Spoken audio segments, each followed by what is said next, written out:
जय हिंद दोस्तों। तो इस वीडियो में हम लोग समझेंगे कि जो हमारा संविधान बना, उस संविधान बनने की जो पहले की स्टोरी है वो क्या है, हिस्टोरिकल बैकग्राउंड जो है वो हम समझेंगे। और इसमें हम लोग कंपनी रूल के बारे में डिस्कस करेंगे। तो देखिए, जो अंग्रेज़ हैं वो 1600 में आते हैं, ठीक है। तो पहले तो जो ब्रिटिश ईस्ट इंडिया कंपनी है 1599 में वो ब्रिटिश ईस्ट इंडिया कंपनी जो है वो बनती है, ठीक है।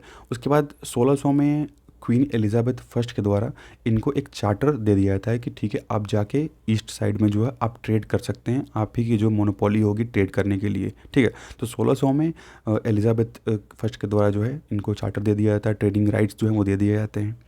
उसके बाद ये 1600 में पहुंचते हैं कहाँ, इंडिया में, ठीक है। और जब ये 1600 में इंडिया पहुंचते हैं तो इंडिया में उस समय कौन राज करता है, तो अकबर। उस समय मुग़ल टाइम पीरियड चलता है। तो अकबर 1605 तक रूल किए। तो 1600 में ब्रिटिशर्स आए। तो ब्रिटिशर्स किसके टाइम पीरियड पे आए, तो वो अकबर के टाइम पीरियड पे आए, ठीक है। उसके बाद देखिए, चार्टर तो मिल जाता है। उसके बाद इनको 1765 में क्या होता है कि पहले तो चार्टर मिल जाता है इनको, और उसके बाद 22 अक्टूबर 1764 को होता है बैटल ऑफ बक्सर। तो बैटल ऑफ बक्सर में हेक्टर मुनरो लड़ते हैं मीर कासिम से और शुजाउद्दौला और शाह आलम द्वितीय। तो मतलब मीर कासिम, शुजाउद्दौला और शाह आलम सेकंड जो हैं वो एक पार्टी में रहते हैं, और हेक्टर मुनरो जो है वो ईस्ट इंडिया कंपनी की तरफ से रहते हैं। तो 22 अक्टूबर 1764 को जो है ये बैटल ऑफ बक्सर की लड़ाई होती है। और यहाँ पे जो है ये लोग मीर कासिम, शुजाउद्दौला, शाह आलम जो हैं ये बहुत बुरी तरीके से हार जाते हैं। हारने के बाद जो है शाह आलम जो है दीवानी राइट्स सौंप देते हैं कंपनी को, ठीक है। तो यहाँ पे इनको दीवानी राइट्स मिल जाती है। मींस अब ये बंगाल, बिहार और जो उड़ीसा वाला जो एरिया है, अब यहाँ पे ये टैक्स कलेक्ट कर सकते हैं। मींस इनको राइट्स मिलता है over revenue and civil justice, ठीक है।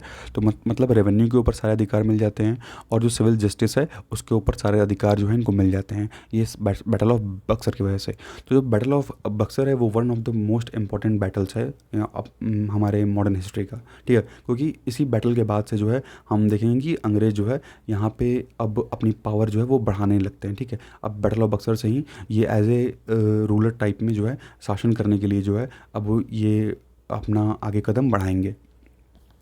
अब देखिए, जो मुगल एम्पर हैं शाह आलम, इनको दीवानी राइट दे देती हैं, कंपनी को दीवानी राइट जो है वो दे देते हैं बैटल ऑफ बक्सर में हारने के बाद। It started its career territorial power. तो कि शुरू में जो ये हैं अंग्रेज़ हैं वो एज ए टेरिटोरियल पावर अपनी कैरियर जो है वो शुरू करते हैं। और उसके बाद क्या होता है कि 1857 की जब क्रांति होती है तो वहाँ पे 57 की क्रांति में जो है ये लोग संभाल पाते नहीं हैं, तो अब क्राउन जो है वो टेक ओवर कर लेता है। तो 1858 में in the wake of sepoy mutiny British crown assume direct responsibility of the government of India. तो अब ब्रिटिश क्राउन ये कहता है कि अब आपसे जो है हमारे अंडर रह के काम करेंगे, और जो भी चीज़ें होंगी हम डायरेक्ट ब्रिटिश क्राउन जो है वो इंडिया को कंट्रोल करेगा, गवर्न करेगा।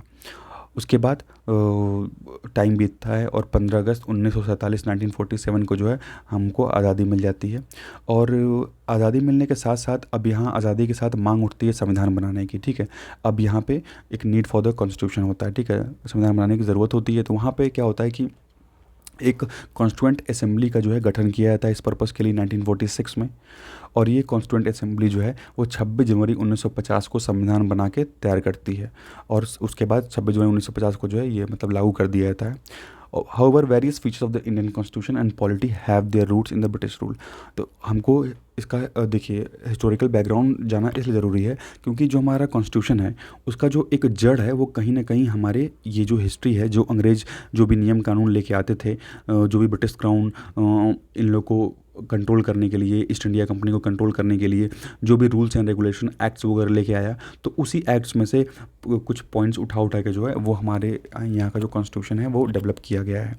There was certain events in the British rule that let down the legal framework for the organisation and functioning of government and administration of in British India, ठीक है। तो कहीं ना कहीं जो एक लीगल फ्रेमवर्क तैयार हुआ इस चीज़ का, ये यहीं से तैयार हुआ। देखते हैं। तो देखिए, हम इसको दो पार्ट में कवर करेंगे। तो पहला जो है हम कंपनी रूल देखेंगे जो 1773 से 1858 तक चला, ठीक है। मतलब क्योंकि रिवॉल्ट होता है 1857 का, तो उसके बाद क्राउन का शासन शुरू होता है। तो 1858 से 1947 तक हमको क्राउन रूल यहाँ देखने को मिलेगा। तो इन दो हेडिंग्स में हम ये कवर करेंगे। तो इस वीडियो में हम कंपनी रूल को कवर करेंगे। तो अगर आप वीडियो में नए हैं तो चैनल को सब्सक्राइब कर लीजिए वीडियो को लाइक कर दीजिएगा। स्टार्ट करते हैं कंपनी रूल। तो देखिए पहले आता है रेगुलेटिंग एक्ट ऑफ 1773। ठीक है, तो ये एक्ट एक ग्रेट कॉन्स्टिट्यूशनल इंपॉर्टेंस रखता है। क्यों? क्योंकि ये पहला स्टेप होता है ब्रिटिश सरकार का कि वो ईस्ट इंडिया कंपनी के जो भी अफेयर्स हैं उनको कंट्रोल कर सके। ठीक है, एक तरह से ईस्ट इंडिया कंपनी को कंट्रोल करने के लिए, अपने अंडर रखने के लिए ये एक्ट जो है रेगुलेटिंग एक्ट ऑफ 1773, तो ये लेके आ जाता है। ठीक, और उसके बाद पहली बार क्या होता है कि इनके जो ईस्ट इंडिया कंपनी है, इनके पॉलिटिकल और एडमिनिस्ट्रेटिव फंक्शंस को रिकॉग्नाइज़ किया जाता है। मतलब बताया जाता है कि आपका जो ये फंक्शन होगा, आप ऐसे काम करेंगे, इस तरीके से काम करेंगे। It laid the foundation of central administration in India. और रेगुलेटिंग एक्ट ऑफ 1773 से ही जो एक जो एडमिनिस्ट्रेशन की जो नींव है वो इंडिया में रखी जाती है ब्रिटिश गवर्नमेंट के द्वारा।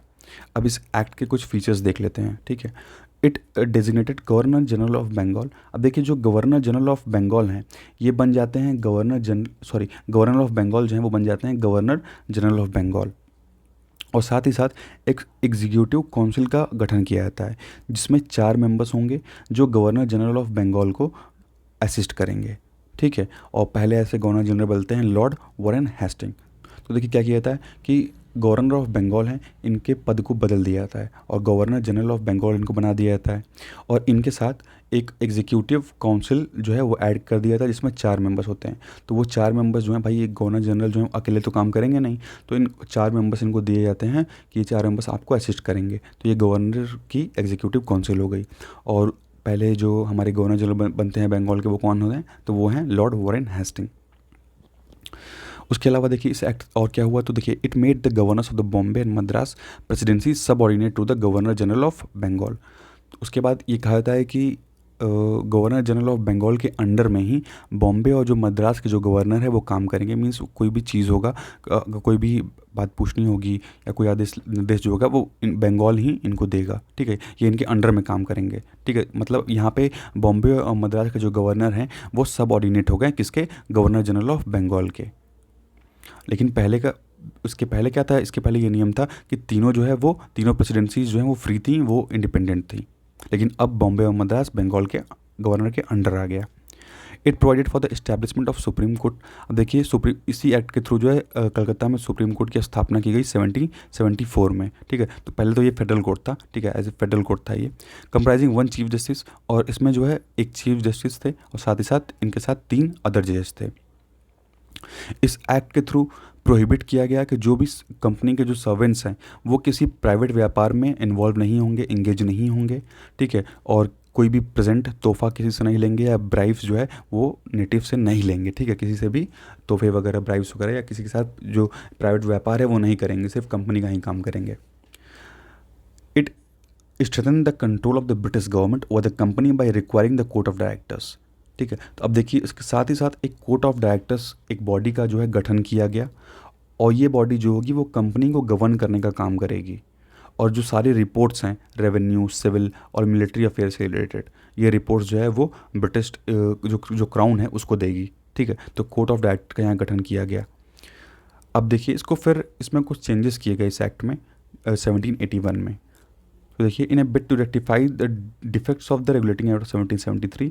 तो अब जो अंग्रेज जो ब्रिटिशर्स थे, ब्रिटिश पार्लियामेंट को ये लगा कि जो रेगुलेटिंग एक्ट है 1773 का उसमें कुछ डिफेक्ट है, तो उस डिफेक्ट को चेंज करने के लिए जो है ये लाया गया एक्ट ऑफ सेटलमेंट। ठीक है, जिसको अमेंडिंग एक्ट ऑफ 1781 भी बोलते हैं या एक्ट ऑफ सेटलमेंट भी बोलते हैं। तो ये सिर्फ और सिर्फ इस जो 1773 का जो रेगुलेटिंग एक्ट था उसमें चेंजेस करने के लिए ये एक्ट जो है वो लाया गया। तो अब देखते हैं कि इसके फीचर्स क्या हैं। तो देखिए जो गवर्नर जनरल थे, तो it exempted the governor general and the council from the jurisdiction of the supreme court for the act done by him in their official capacity.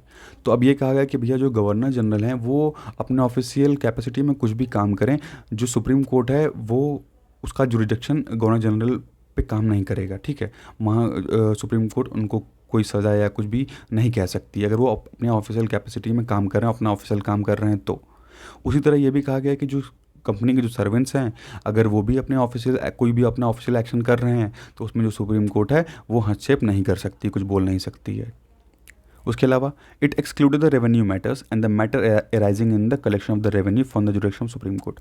और ये कहा गया कि कंपनी कंपनी जो भी रेवेन्यू कलेक्ट कर रही है तो रेवेन्यू के संबंध में सुप्रीम कोर्ट जो है वो कंपनी को कुछ नहीं बोलेगी, ठीक है, ये कहा गया।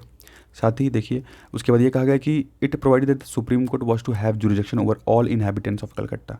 मतलब कलकत्ता के जो भी लोग निवासी हैं उन सभी लोग का जो है उस पर सुप्रीम कोर्ट जो है उन सभी लोग से रिलेटेड कोई जजमेंट होगा तो सुप्रीम कोर्ट दे सकती है।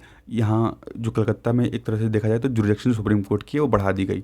कहा गया कि जितने भी लोग हैं यहाँ के उस पर आप जो सुनवाई करना चाहते हैं, जजमेंट देना चाहते हैं, वो दे सकते हैं। लेकिन आप गवर्नर जनरल या जो यहाँ के जो अंग्रेज़ों के जो सर्वेंट्स हैं यानी जो कंपनी के जो मेंबर्स हैं, अगर वो अपने ऑफिशियल एक्शंस कुछ कर रहे हैं तो उस पर आप कुछ टिप्पणी नहीं कर सकते, ठीक। It also required the court to administer the personal law of defendant that is Hindu. और ये भी कहा गया साथ ही साथ कि जो हिंदू होंगे उनको आप हिंदू लॉ के अकॉर्डिंग ट्रीट करेंगे, सज़ा देना होगा या जो भी चीज़ें करनी होगी तो आप हिंदू को हिंदू लॉ के अकॉर्डिंग ट्रीट करेंगे और मुस्लिम को जो है मोहम्मदन लॉ के अकॉर्डिंग ही ट्रीट करेंगे, ठीक है। और आपका जो जुरिडिक्शन होगा वो पूरे के पूरे कलकत्ता में होगा।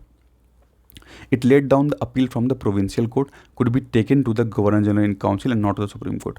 और ये भी कहा गया मान लीजिए जो लोअर कोर्ट्स हैं, जो प्रोविंशियल कोर्ट्स हैं, जो नीचे की कोर्ट्स हैं, अगर वो अपील करती हैं तो अब वो सुप्रीम कोर्ट में ना अपील करके वो डायरेक्ट जो है गवर्नर जनरल का जो काउंसिल है उसमें अपील करेंगी, ठीक है, ये चेंज किया गया। It empowered the governor general in council to frame regulation for the provisional courts and council.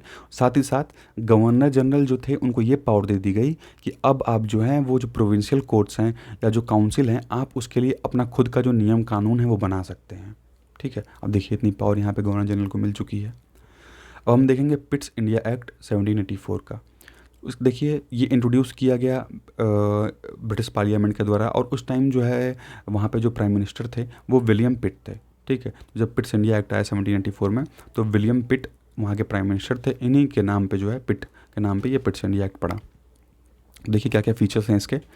It distinguish between the commercial and political function of the company.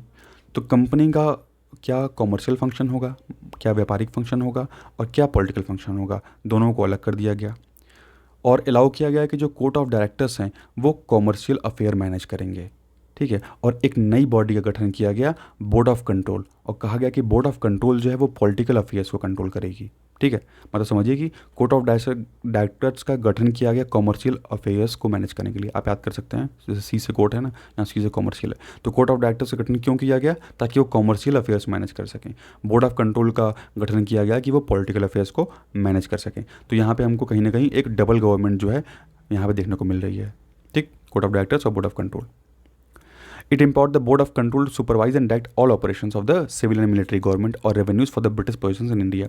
और ये कहा गया कि जो बोर्ड ऑफ कंट्रोल है तो जो भी ब्रिटिश पोजीशन है इंडिया में, बोर्ड ऑफ कंट्रोल जो है सभी ऑपरेशन वहाँ कोई भी ऑपरेशन कर सकता है, चाहे वो सिविल ऑपरेशन हो या मिलिट्री ऑपरेशन में, सिविल यानी पुलिस से संबंधित कोई रिलेटेड केसेस हो या मिलिट्री से संबंधित कोई काम हो या रेवेन्यू कलेक्ट करने से संबंधित कोई चीज़ हो, वो सभी काम जो है वो किया जा सकता है। बोर्ड ऑफ कंट्रोल जो है सुपरवाइज कर सकता है करने के लिए। Thus the act was significant for two reasons। देखिए पहला रीज़न है कि company territories in India were for the first time called British position India. पहली बार जो है जो कंपनी की टेरिटरी थी उसको ब्रिटिश पोजीशन इंडिया कहा गया इस एक्ट में।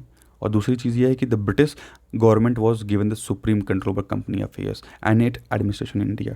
और जो ब्रिटिश सरकार है उसको पूरा का पूरा जो सुप्रीम कंट्रोल है कंपनी का वो दे दिया गया। मतलब अब यहाँ पे कंपनी एक तरह से जो ब्रिटिश सरकार है उसकी सिर्फ और सिर्फ कठपुतली ही बन के रह गई कि जो कहेगी वही इनको करना पड़ेगा, क्योंकि कोर्ट ऑफ डायरेक्टर्स का गठन कर दिया गया जो कॉमर्शियल अफेयर्स को मैनेज कर रहे थे और बोर्ड ऑफ कंट्रोल जो गठन किया गया वो क्या मैनेज कर रहे थे, पॉलिटिकल अफेयर्स मैनेज कर रहे थे।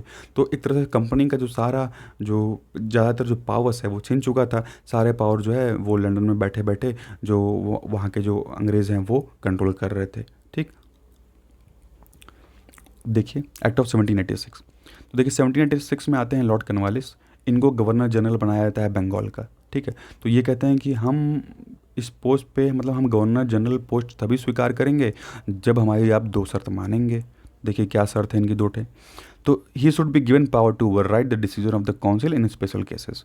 और इनके द्वारा कहा है कि पहली शर्त ये है कि स्पेशल केसेस में जो गवर्नर जनरल मतलब जो हमारी काउंसिल है उसके डिसीजन को हम ओवरराइड कर सकते हैं, ठीक, मतलब हम अपना मनमाना कर सकते हैं, इनकी बात नहीं मानेंगे काउंसिल की स्पेशल केसेस में। ठीक है, पहली डिमांड ये की गई। दूसरी, ही वुड ऑल्सो भी कमांडर इन चीफ, और ये कहा कि हम जो है वो कमांडर इन चीफ रहेंगे, हमको कमांडर इन चीफ बनाए, मुखिया बनाया जाए जो हमारी सेना है उसका। According the act of 1786 war enacted. ठीक है, तो दोनों प्रोविजंस को जो है इनकी बात मानी गई, दोनों प्रोविज़न को इम्प्लीमेंट किया गया। अब इसके बाद आता है चार्टर एक्ट ऑफ 1793। इसके फीचर्स देखिए। It extended the overriding power given to lord Cornwallis.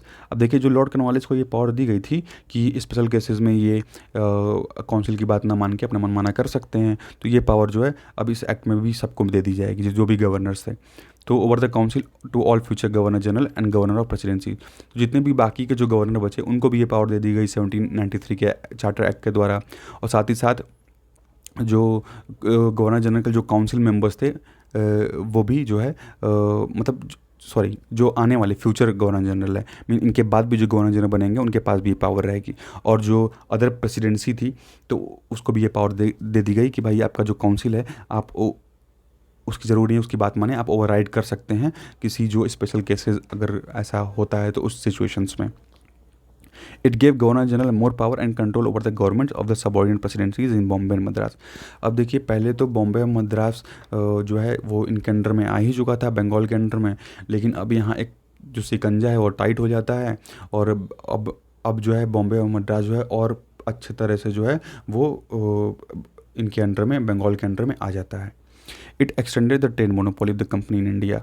और साथ ही साथ इस एक्ट के द्वारा क्या किया जाता है कि जो ईस्ट इंडिया कंपनी की जो ट्रेड करने की जो मोनोपोली दी गई थी इनको एलिजाबेथ के द्वारा, उसको 20 साल के लिए और बढ़ा दिया जाता है।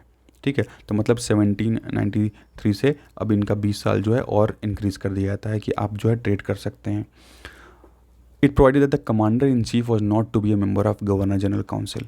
अब देखिए, ये कहा था है कि कमांडर इन चीफ जो होंगे वो गवर्नर जनरल काउंसिल के मेंबर में नहीं गिने जाएंगे। मतलब एक गवर्नर जनरल और 4 उनके मेंबर, तो उसमें जो है कमांडर इन चीफ को नहीं गिना जाएगा।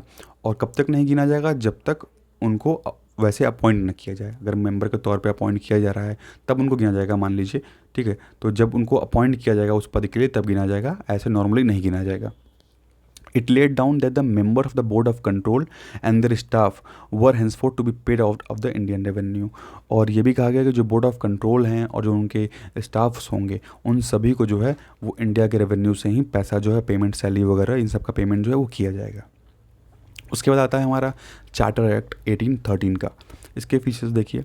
तो it abolish the trade monopoly of the company India. तो ये जो ट्रेड मोनोपोली थी कंपनी की उसको एबॉलिश करता है। That is the Indian trade with thrown open to all British merchants. अब जो है इंडिया का व्यापार जो है वो सभी ब्रिटिश मर्चेंट्स के लिए खुल जाता है। ठीक है, पहले तो सिर्फ ये था कि कंपनी ही ट्रेड करेगी, अब धीरे धीरे जो है बाकी के जो ट्रेडर्स होते हैं उनको आने के लिए भी न्योता दे दिया जाता है। However, it continued the monopoly of the company over trade in tea and trade with China। देखिए लेकिन कुछ मोनोपोली इनके पास रहती है। ईस्ट इंडिया कंपनी को कहा जाता है कि ठीक है भैया, आप जो है चाय में व्यापार जो है वो कर सकते हैं और चाइना के साथ व्यापार आप कर सकते हैं। तो 2 चीज़ में ईस्ट इंडिया कंपनी के पास मोनोपोली रहती है। पहला, चाय के साथ व्यापार कर सकता है और कोई नहीं करेगा इसके अलावा, और चाइना के साथ ये व्यापार कर सकता है और कोई नहीं करेगा। It asserted the sovereignty of the British crown over the company territories in India. अब इसके बाद जो है पूरा का पूरा जो शिकंजा है, मतलब पूरा का पूरा कंट्रोल ब्रिटिश क्राउन के पास चला गया। अब कंपनी सिर्फ कंपनी नाम की रह जाती है। It allowed the Christian missionaries, और साथ ही साथ अब यहाँ क्रिश्चियन मिशनरीज भी जो हैं वो आ जाते हैं अपने धर्म पर का प्रचार प्रसार करने। तो इनको भी कह दिया जाता है कि जो भी अपना धर्म का प्रचार प्रसार करना चाहते हैं वो इंडिया में आके जो है लोगों को इनलाइटन जो है वो कर सकते हैं। It provided for the spread of western education, और साथ ही साथ इस एक्ट के द्वारा ये भी कहा जाता है कि वेस्टर्न एजुकेशन को जो है बढ़ाने की ज़रूरत है, वेस्टर्न एजुकेशन को स्प्रेड किया जाए। ठीक है। It authorise the local government India to impose taxes on person, और साथ ही साथ जो लोकल सरकारें रहती हैं उनको ये पावर दे दी जाती है कि आप जो है लोगों पे टैक्स जो है वो लगा सकते हैं। They could also punish the person for not paying taxes, और ऐसे लोगों को पनिश भी कर सकते हैं जो टैक्स जो है पे नहीं कर रहे हैं। तो देखिए, वेस्टर्न एजुकेशन फैलाने का मेन मकसद ये था कि देखिए ये लोग भाई हिंदी सीख नहीं पा रहे थे, तो ये मेन अपना कल्चर हम पे थोपना चाहते थे। तो ये क्या है कि भाई जब इनकी बात अगर समझना है तो इंग्लिश आनी चाहिए, तो पहले तो ये इसलिए फैला है एजुकेशन। साथ ही साथ ये इसलिए किया कि मेनली जो इंडियन्स हैं वो हमारे अंडर मतलब अंडर रह के वो काम कर सकें, हमारी बातों को समझ सकें। और जो लोकल गवर्नमेंट्स थे ये इनको पावर इसलिए देते हैं कि देखिए, पहले तो ये वेलफेयर के लिए तो कोई काम कर नहीं रहे थे, ठीक है, लोगों के वेलफेयर के लिए तो काम कर नहीं रहे थे। तो इसीलिए ये क्या करते हैं कि लोगों मतलब जो वहाँ की लोकल सरकार है उससे ये कहते हैं कि भैया आप टैक्स कलेक्ट करिए और लोगों के लिए काम करिए, ठीक। मतलब जो भी काम करना होगा, कोई भी बढ़िया काम करना होगा तो वो टैक्स कलेक्ट करके लोकल सरकार जो है वो करेगी, ठीक है। और और ये भी कहा जाता है कि मान लीजिए जो आपको टैक्स नहीं देता है तो उनको जो है आप पनिश करिएगा। तो पहले से ही अंग्रेज टैक्स ले रहे थे, अब लोकल जो गवर्नमेंट है वो कहाँ से टैक्स लेगी और लोग कहाँ से टैक्स भरेंगे। अब भाई नहीं भरेंगे तो इनको पनिश भी होना ही पड़ेगा। तो ये सब चीज़ें जो हैं इस एक्ट में कही जाती हैं। उसके बाद आता है चार्टर एक्ट ऑफ 1833, ठीक है। तो ये एक्ट जो है वो सेंट्रलाइजेशन यानी केंद्रीकरण की तरफ जो है ब्रिटिशर्स का जो है फाइनल स्टेप माना जाता है। अब देखते हैं क्या क्या फीचर्स हैं इसके। तो अब देखिए, जो गवर्नर जनरल ऑफ बंगाल थे, गवर्नर जनरल ऑफ बंगाल अब बन जाते हैं क्या, गवर्नर जनरल ऑफ इंडिया, ठीक है। बंगाल के गवर्नर जनरल अब पूरे भारत के गवर्नर जनरल बन जाते हैं और इनके पास सभी सिविल पावर्स, सभी मिलिट्री पावर्स इनको मिल जाती है। The act created for the first time the government of India having authority over the entire territorial area possessed by the British in India, ठीक है। तो अब जितनी भी एरिया ब्रिटिश के अंडर में है वो सभी एरिया पे जो है अब हुकूमत किसकी, ऑर्डर किसका चलेगा, तो गवर्नर जनरल का चलेगा, ठीक है। गवर्नर जनरल ऑफ इंडिया जो अब ये बन गए। अब ये जो भी नियम कानून है ये पूरे इंडिया के जो भी एरियाज़ हैं, टेरिटरी हैं, उस पर ये शासन करेंगे और नियम कानून जो देना होगा वो देंगे। सबसे पहले लॉर्ड विलियम बेंटिक जो है पहले इंडिया के गवर्नर जनरल बनते हैं। लॉर्ड विलियम बेंटिक नाम याद रखिएगा। अब देखिए और क्या है इसमें फीचर्स एक्ट में। तो it deprived the governor general of Bombay and Madras of the legislative powers. अब जो बॉम्बे और मद्रास के बेचारे ये दोनों लोग थे गवर्नर जनरल, अब इनकी पावर जो है लेजिस्लेटिव पावर इनकी छीन ली जाती है। The governor general of India was given exclusive legislative powers for the entire British India. अब पूरे के पूरे ब्रिटिश इंडिया के लिए जो है सारी पावर किसको दे दी जाती है, तो गवर्नर जनरल ऑफ इंडिया को दे दी जाती है सारी पावर। अब ये इन लोगों का कोई मतलब नहीं रह जाता। The law made under the previous act were called regulations. पहले जो लॉ बनते थे उनको रेगुलेशन कहा जाता था, लेकिन इस एक्ट के अंदर जो भी लॉ बना उसको एक्ट नाम दिया गया, ठीक है, उसको एक्ट कहा जाने लगा। It ended the activities of East India company as a commercial body. तो अब यहाँ पे कॉमर्शियल बॉडी के रूप में जो ईस्ट इंडिया कंपनी की जो एक्टिविटीज़ थी ये ख़त्म यहाँ पे। और यहाँ पे अब ईस्ट इंडिया कंपनी एक प्योरली एडमिनिस्ट्रेटिव बॉडी के रूप में उभर गई, ठीक है। अब यहाँ पे अब ये प्रशासन का काम करने लगी, व्यापार छोड़ के। It provided that the company's territory in India were held by interest for his majesty his heirs and successors. अब जो भी कंपनी की टेरिटरी होगी उसमें जो है his majesty, his heir success जो है इन सब उपाधियों से लोगों को बुलाया जाएगा। The charter act of 1833 attempted to introduce a system of open competition for selection of civil servants. अब देखिए वहीं साथ ही साथ जो है 1833 का चार्टर एक्ट है उसके थ्रू सिविल सर्वेंट्स के सिलेक्शन के लिए जो है एक ओपन कॉम्पिटिशन जो है रखा गया। And stated that the Indian should not be debated from the holding any place office and employment under the company, ठीक है। और ये कहा गया कि इंडियन जो हैं, जो भारतीय लोग हैं वो भी इसमें अप्लाई कर सकते हैं। However the provision were negated after the opposition from the court of directors. लेकिन बाद में क्या होता है, कोर्ट ऑफ डायरेक्टर्स कहते हैं कि नहीं, अगर ये लोग भी जो है सिविल सर्वेंट बन जाएंगे तब तो दिक्कत हो जाएगी, तो इन लोगों को सिविल सर्वेंट मतलब मत बनाइए। तो बाद में इस पॉइंट को हटा दिया जाता है। अब देखते हैं charter act 1853। This was the last of the series of charter act. अब चार्टर एक्ट का ये लास्ट एक्ट है जो ब्रिटिश पार्लियामेंट के द्वारा पास किया गया बिटवीन 1793 एंड 1853, ठीक है। और इसके कुछ फीचर्स देखते हैं। तो देखिए, it's separated for the first time legislative and executive function of the governor general council. देखिए, जो गवर्नर जनरल की जो काउंसिल थी उसके लेजिस्लेटिव और एग्जीक्यूटिव फंक्शन को पहली बार अलग किया गया। It provided for addition of 6 new members, और 6 नए मेंबर्स को और इसमें ऐड किया गया काउंसिल में। In other word, it established a separate Governor General Legislative Council which came to be known as India's Central और Legislative Council। तो 6 नए मेंबर ऐड किए गए और एक नया जो है लेजिस्लेटिव काउंसिल का गठन किया गया जिसको नाम दिया गया इंडियन लेजिस्लेटिव काउंसिल, ठीक है, या सेंट्रल लेजिस्लेटिव काउंसिल भी बोलते हैं। The legislative wing of the council function as mini parliament. अब ये 6 लोगों की जो लेजिस्लेटिव काउंसिल थी ये as a mini parliament work करती थी।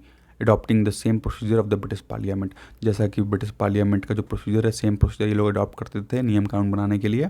दस legislation for the first time was treated as a special function of the government requiring special machinery and special process. तो अब यहाँ जो है एक जो जैसे ब्रिटिश पार्लियामेंट में नियम कानून बनता था तो वही सेम प्रोसीजर जो है ये लोग 6 जो मेंबर्स रहते हैं काउंसिल के वो जो है उनका फॉलो करते हैं ब्रिटिश पार्लियामेंट का जो नियम बनाने का तरीका है। It introduce an open competition system for selection and recruitment of civil servants. अब यहाँ पे इसके थ्रू जो है एक ओपन कॉम्पिटिशन शुरू कर दिया जाता है सिविल सर्वेंट्स के रिक्रूटमेंट्स के लिए। The convenient civil service was thus thrown open to Indian also. अब इंडियंस के लिए भी जो है एक कन्वीनियंट सिविल सर्विस खोल दिया था। तो एक कन्वीनियंट सिविल सर्विस क्या है पहले ये देख लेते हैं। तो देखिए उस टाइम में क्या होता था कि सिविल सर्विसेज जो है कंपनी में 2 तरह के होते थे, ठीक है। तो पहले एक होता था हायर सिविल सर्विस, ठीक है, और एक होता था अब जो लोअर सिविल मतलब अनकन्वीनियंट सिविल सर्विस, ठीक है। तो एक कोवेनेंट सिविल सर्विस है और अनकोवेनेंट सिविल सर्विस है, ठीक है। तो जो कोवेनेंट है वो हायर सिविल सर्विस होता है और जो अनकोवेनेंट है वो लोअर होता है, ठीक है। तो पहले सिर्फ और सिर्फ अनकोवेनेंट में ही इंडियंस भर्ती होते थे, लेकिन बाद में जो है इनका सिलेक्शन जो है कोवेनेंट में भी होने लगता है। उसके बाद देखिए तो it extended the company rule and allowed to retain the position of Indian territories on trust for the British crown but it did not specify any particular period unlike the previous charters. उसके बाद देखिए company rule जो है अब यहाँ पे ये इनको अलाउ कर दिया जाता है कि इंडियन टेरिटरी पे जो है ये अपना भाई जो ट्रेडिंग वगैरह जो शासन है वो कर सकते हैं, लेकिन कब तक करेंगे कितनी देर के लिए करेंगे ये किसी एक्ट में डिफाइन नहीं किया जाता है। ये क्लियर इंडिकेशन है that the company rule could be terminated any time like the parliament act. तो मतलब जो कंपनी का रूल है वो कभी भी ख़त्म किया जा सकता है। अब यहाँ कंपनी जो है ख़तरे में है क्योंकि भाई अभी यहाँ कोई टाइम तो फिक्स किया नहीं गया इनके द्वारा कि कंपनी जो है इस टाइम पीरियड तक रूल करेगी, कभी भी इनके द्वारा जो है ब्रिटिश पार्लियामेंट के द्वारा इनकी पावर छीनी जा सकती है। It introduce for the first time local representation in the Indian central legislative council. अब पहली बार हमको यहाँ पे एक लोकल रिप्रेजेंटेशन देखने को मिला, मींस अब यहाँ इंडियंस को भी जो है वो जो इंडियन लेजिस्लेटिव काउंसिल है जो सेंट्रल लेजिस्लेटिव काउंसिल है उसमें लिया जाएगा। तो 6 new legislative members of the governor general council, 4 members were appointed by local province government. अब देखिए तो 6 में से 4 मेंबर्स जो हैं वो मद्रास, बॉम्बे, बंगाल और आगरा से जो है अपॉइंट किए जाते हैं, 6 में से 4 मेंबर्स। बाकी का जो टॉपिक है वो हम आगे डिस्कस करेंगे। ये क्राउन रूल जो है हम नेक्स्ट वीडियो में डिस्कस करेंगे। Thanks for watching.